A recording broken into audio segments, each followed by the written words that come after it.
Hello दोस्तों, नमस्कार। मैं देवनारायण आप सभी का देवमाला क्लासेस में बहुत बहुत स्वागत करता हूं। दोस्तों, आज मैं हिंदी की पहला क्लास लेकर के आया हूं। पहली क्लास है ये हिंदी की वर्णमाला, जिसमें वर्णमाला को पढ़ाने आया हूं मैं आपको। दोस्तों, हिंदी एक भाषा है। हिंदी एक भाषा है तो हिंदी का एक व्याकरण भी होगा। तो व्याकरण की शुरुआत होती है किससे दोस्तों? वर्णमाला से होती है, जिसको लिखा गया हिंदी वर्णमाला। हिंदी आपको समझ में आ रहा है, हिंदी भाषा हो गई। वर्णमाला समझ में आ रहा होगा कि वर्ण वर्ण हो गया, माला माने माला। किसकी माला? वर्णों की माला। ये शीर्षक, आपको पता होता है कि जो शीर्षक होता है वो पूरी स्टोरी की कहानी को बयां करता है, या कह सकते हैं कहानी उसमें दिखने लगती है। आपके दिमाग में वैसे प्रतिबिंब, वैसे इमेज बनने लगती है शीर्षक को देख करके, शीर्षक का नाम सुन करके। यहाँ वर्णमाला है तो इसके अंदर किसकी माला की बात की जाएगी? किसका अध्ययन करेंगे? वर्णों का अध्ययन हम करेंगे। जैसे एग्जाम्पल दिया जाए, जैसे आप लोग मूवी देखते ही होंगे, तो जो फिल्मों का नाम होता है वो, या कह सकते हैं जो शीर्षक होता है वो स्टोरी से संबंधित होता है। कोई भी फिल्म होगी जो इसके अंदर स्टोरी होगी, उसी स्टोरी से मिलता जुलता उस फिल्म का नाम होता है। जैसे दोस्तों कहा जाए, एक फिल्म है भोजपुरी की, दिनेश लाल यादव की फिल्म है निरहुआ रिक्शा वाला। क्या है दोस्तों? निरहुआ रिक्शा वाला। तो आज जब उसको देखेंगे तो ऐसे लगेगा कि जो दिनेश लाल यादव निरहुआ है वह उसमें एक रिक्शा चालक है, और पूरी फिल्म वह रिक्शा चलाता हुआ आपको मिलेगा। तो जो शीर्षक होता है वो पूरी कहानी को अपने में समाये रखता है। यहाँ हम वर्णमाला पढ़ने वाले हैं। तो वर्णमाला में हम सबसे पहले वर्ण पढ़ते हैं, और वर्ण से पहले यदि ध्वनि पढ़ लिया जाए तो और अच्छी बातें समझ में आ जाती है। तो सबसे पहले ध्वनि किसे कहेंगे ये आप जानेंगे। देखिए दोस्तों, भाषा की लघुत्तम इकाई को, भाषा की जो लघुत्तम इकाई है या सबसे छोटी इकाई है, उसे हम ध्वनि कहते हैं। और दोस्तों वर्ण किसे कहेंगे? ध्वनि के लिखित रूप को, जो ध्वनि के लिखित रूप है उसे हम क्या बोलेंगे? वर्ण बोलेंगे। उसे क्या बोलेंगे? हम वर्ण बोलेंगे। चलिए परिभाषा लिख रहे हैं, आप भी नोट करते जाइए, क्योंकि आजकल परिभाषाओं से ही प्रश्न बनाए जाते हैं। जो परिभाषाएं हैं उनको भी याद करना अब जरूरी हो गया है। तो सबसे पहले हम ध्वनि की परिभाषा लिखते हैं। ध्वनि, ध्वनि किसे कहते हैं? ध्वनि किसे कहेंगे? तो लिखेंगे कि भाषा की, भाषा की सबसे छोटी, भाषा की सबसे छोटी इकाई को, सबसे छोटी इकाई को ध्वनि कहते हैं। क्या कहते हैं दोस्तों? ध्वनि कहते हैं। भाषा की सबसे छोटी इकाई को ध्वनि कहते हैं। अब बात आ जाती है कि वर्ण किसे कहते हैं। अब बात आती है कि वर्ण किसे कहते हैं। तो वर्ण की परिभाषा हो जाती है ध्वनि के, ध्वनि के लिखित रूप को, ध्वनि के लिखित रूप को, ध्वनि के लिखित रूप को वर्ण कहते हैं। क्या कहते हैं दोस्तों? वर्ण कहते हैं। ये परिभाषा हो गई कि ध्वनि के लिखित रूप को वर्ण कहते हैं। जैसे मान लीजिए आ बोला जाए तो ध्वनि है, और आ को लिख दिया जाए तो आ क्या हो जाएगा? वर्ण हो जाएगा। क्योंकि भाषा की मौखिक इकाई, या कह सकते हैं भाषा की सबसे छोटी इकाई जो ध्वनि है, वो ध्वनि जो मुख से निकलती है किसी वर्ण का उच्चारण करने, वो ध्वनि हो गई। और यदि उसे लिख दिया जाए तो वो क्या कहलाएगा? वर्ण कहलाएगा। इसके बाद हम देखते हैं अक्षर किसे कहते हैं। अक्षर किसे कहेंगे? अक्षर, दोस्तों किसी को समझना है तो सबसे पहले उसके शब्दों पर ध्यान दीजिए। शब्द में लिखा क्या है? यहाँ पर आप देख रहे हैं आ लिखा गया है, तो आ उपसर्ग है। तो आ माने यहाँ पे नहीं, क्षर माने क्षरण होना, क्षर माने क्षरण, क्षर माने क्षरण होना, मतलब जिसका क्षरण ना किया जा सके, या कह सकते हैं जिसको तोड़ा ना जा सके, जिसको विघटित ना किया जा सके, जिसको खंडित ना किया जा सके, उसे हम क्या बोलेंगे दोस्तों? अक्षर बोलते हैं। उसे क्या बोलते हैं? अक्षर बोलते हैं। तो अक्षर की परिभाषा हो जाएगी जिसे खंडित, जिसे खंडित या विघटित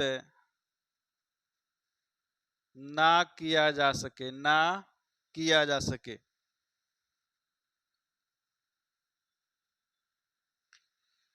जिसे खंडित या विघटित ना किया जा सके अक्षर कहलाता है। क्या कहलाता है दोस्तों? अक्षर कहलाते हैं। कह सकते हैं जिसे विघटित या खंडित ना किया जा सके अक्षर कहलाते हैं। जैसे देखिए आ है, आ को आप तोड़ नहीं सकते हैं, आ को आप तोड़ नहीं सकते हैं, मतलब कह सकते हैं जितने भी स्वर हैं उनको हम खंडित नहीं कर सकते हैं, उनको हम विघटित नहीं कर सकते हैं। लेकिन अभी कहा जाए का लिख दीजिए, तो का को हम विघटित कर सकते हैं। कैसे करेंगे? इसका वर्ण विच्छेद करेंगे, तो का में आ मिला हुआ है, इसको अलग कर दिए, तो का को विघटित कर सकते हैं लेकिन आ को विघटित नहीं कर सकते हैं। तो जिन वर्णों को विघटित नहीं कर सकते हैं वे वर्ण क्या कहलाते हैं? अक्षर कहलाते हैं दोस्तों। फिर इसके बाद आता है, परीक्षा में पूछा था, लिपि किसे कहते हैं? लिपि, लिप, लिप किसे कहते हैं? तो दोस्तों लिप किसे कहेंगे? लिप का अर्थ होता है, आप जानते हैं कि जो भाषा की उत्पत्ति हुई थी तो पहले भाषा मौखिक रूप होती थी, भाषा को लिखा नहीं जाता था। फिर उसके बाद क्या हुआ? लिपि का आविष्कार किया गया, लिपि की खोज की गई। तो भाषा या कह सकते हैं मौखिक भाषा को लिखने के लिए जो चिन्ह बनाए गए हैं, या परिभाषा में लिख दे रहा हूं, मौखिक, मौखिक भाषा को लिखने के लिए जो चिन्ह बनाए गए हैं, जो चिन्ह बनाए गए हैं उसे लिपि कहते हैं, उसे लिपि कहते हैं। उसे क्या कहते हैं दोस्तों? लिपि। मतलब मौखिक भाषा को लिखने के लिए जो चिन्ह बनाए गए हैं उन्हें लिपि कहते हैं। उन्हें क्या कहते हैं दोस्तों? लिपि कहते हैं। और जानते हैं कि हिंदी भाषा की लिपि क्या है? हिंदी जो भाषा है उसकी लिपि क्या है?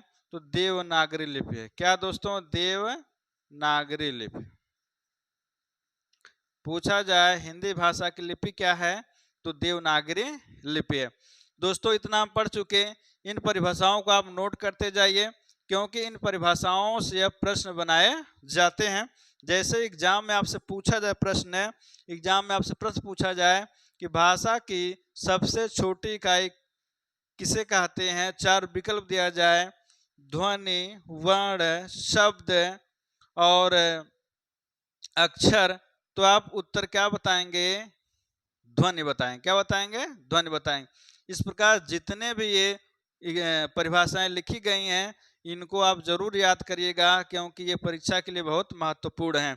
इसके बाद हम लोग पढ़ते हैं वर्णमाला। क्या पढ़ते हैं? वर्णमाला। वर्णमाला की परिभाषा। किसकी परिभाषा दोस्तों? वर्णमाला। वर्णमाला किसे कहेंगे इसको हम देखते हैं। तो वर्ण माने वर्णमाला माने माला। किसकी माला? वर्णों की माला। तो हमने बताया था जैसे पुष्पों को एक व्यवस्थित क्रम में, एक व्यवस्थित आकार में उनको पिरो दिया जाता है, वो माला बन जाता है। उसी प्रकार हम अक्षरों के बारे में पढ़ेंगे, वर्णों के बारे में पढ़ेंगे। तो वर्णमाला किसे कहते हैं, इसका परिभाषा लिखेंगे। वर्णों के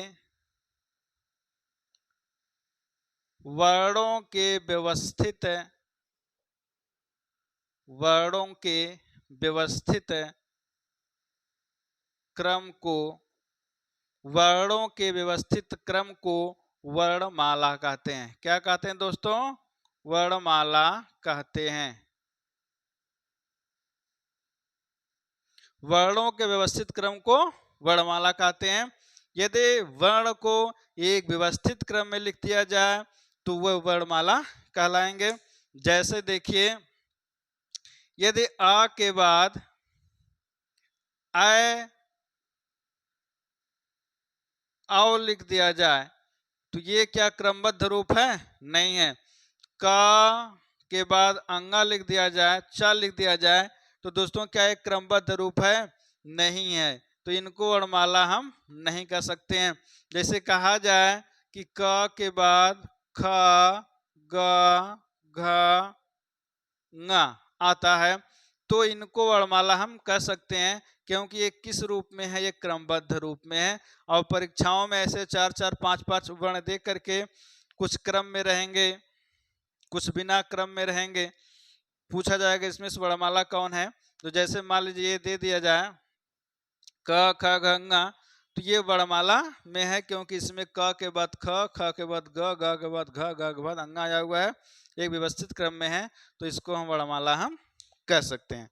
क्या कह सकते हैं दोस्तों? वर्णमाला कह सकते हैं। तो हिंदी वर्णमाला में कुल 52 वर्ण होते हैं। कितने वर्ण होते हैं? कुल वर्ण कितने होते हैं हिंदी वर्णमाला में? तो कुल 52 वर्ण होते हैं। कितने वर्ण होते हैं दोस्तों? 52 वर्ण होते हैं। और देखिएगा, जो वर्ण है इनको 2 भागों में बांटा गया। कह सकते हैं ये 2 भेद बताए गए। कितने भेद बताए गए? 2 भेद बताए गए। 2 भेद कौन है? स्वर है, दूसरा क्या दोस्तों? व्यंजन है। पहला स्वर है और दूसरा क्या दोस्तों? व्यंजन है।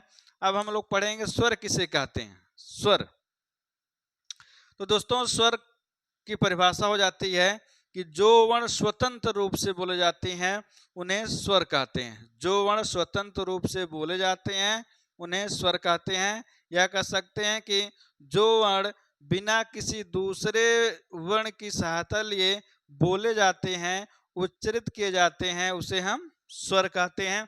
तो स्वर की परिभाषा क्या हो जाएगी दोस्तों? इसको लिख लीजिए, क्योंकि ये परिभाषा भी इम्पोर्टेंट है, ये पूछी जाती है। तो लिखेंगे स्वतंत्र रूप से बोले जाने वाले वर्ण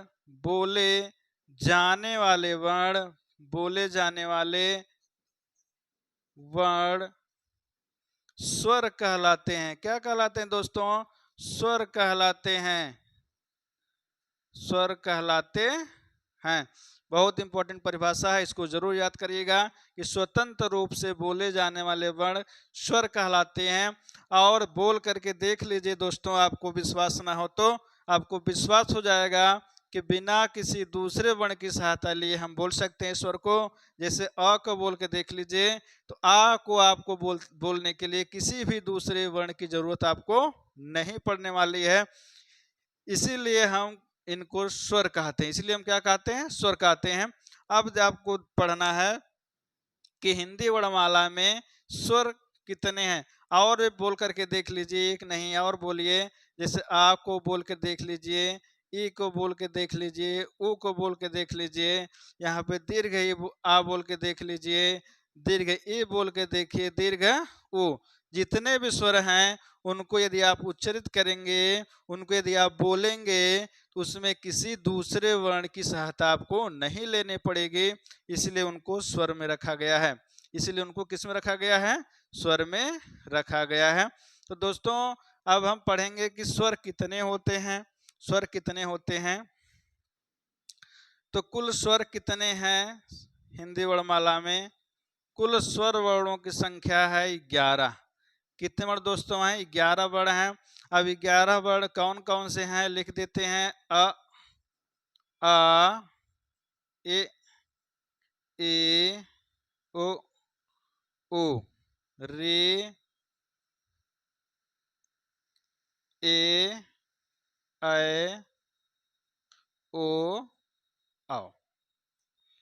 तो ये कितने स्वर हो गए दोस्तों? 11 स्वर हो गए। पूछा जाए कि हिंदी वर्णमाला में कुल कितने स्वर हैं, तो आप क्या बताएंगे? 11 स्वर हैं। इसमें देखिए और दो आते हैं, अंग और अह। अंग और अह, इनको स्वरों में नहीं गिना गया है, ना ही व्यंजन में गिना गया है। इनको अयोगवाह वर्ण कहते हैं। क्या कहते हैं दोस्तों? इनको कहते हैं अयोगवाह वर्ण। अयोगवाह वर्ण कहते हैं। अयोगवाह वर्ण क्यों कहते हैं? क्योंकि ये दो जो वर्ण हैं इनको ना तो स्वरों में गिना जाता है, ना ही व्यंजन वर्ण में गिना जाता है, इसलिए इन्हें हम क्या बोलते हैं? अयोगवाह बोलते हैं। परीक्षा में पूछा जाए आपसे कि हिंदी वर्णमाला में अयोगवाह कितने हैं, तो आप कितना बताएंगे दोस्तों? बताइए, कितना बताएंगे? 2 बताएं। कितना बताएंगे? 2 बताएंगे। और दोनों कौन कौन से हैं? अंग और अह हैं। अंग को अनुस्वार कहते हैं और अह को विसर्ग भी कहते हैं। अह को विसर्ग भी कहते हैं। अब इसमें देखिएगा, देखिए दोस्तों, हम स्वर को इसमें संक्षेप में बता रहे हैं। इसके बाद अलग से वीडियो, अगली वीडियो बनाई जाएगी, उसमें हम स्वर का विस्तृत अध्ययन करेंगे। इसमें बस थोड़ा संक्षेप में आपको बताया जा रहा है। इसमें देखिए पूछा जाए कि मूल स्वर कितने हैं? मूल स्वर, जिसको हम ह्रस्व स्वर भी कहते हैं। क्या कहते हैं? ह्रस्व स्वर कौन कौन से हैं दोस्तों? तो आप क्या बताएंगे? अ ए ओ रे। संख्या पूछ लिया जाए तो संख्या हो जाएगा 4। कौन कौन से हो गए? अ ए ओ रे हो गए, 4 हो गए। इसके बाद पूछ लिया जाए कि दीर्घ स्वर कौन कौन से हैं? दीर्घ स्वर, दीर्घ माने बड़ा होता है, तो बड़ा आ, बड़े ए, बड़ा ओ। और दोस्तों आपको बता दें कि इसमें बड़ी री नहीं होती है। जब संस्कृत पढ़ेंगे तो उसमें बड़ी री का प्रयोग किया जाता है, लेकिन हिंदी वर्णमाला में बड़ी री का प्रयोग नहीं करते हैं। तो इसके बाद आ जाएगा ए ऐ ओ औ। इनकी संख्या परीक्षा में पूछा जाता है, तो इनकी संख्या क्या हो जाएगी दोस्तों? 7 हो जाएगी। गिनिए, 1 2 3 4 5 6 7। तो दीर्घ स्वर कितने हो गए? 7 स्वर हो गए। इसी में एक आपको और बता दें कि इसी में संयुक्त स्वर हैं। कितने स्वर हैं? संयुक्त स्वर हैं। वो कौन कौन से हैं? तो संयुक्त स्वर को संध्य स्वर भी कहते हैं। क्या कहते हैं दोस्तों? संध्य स्वर कहते हैं।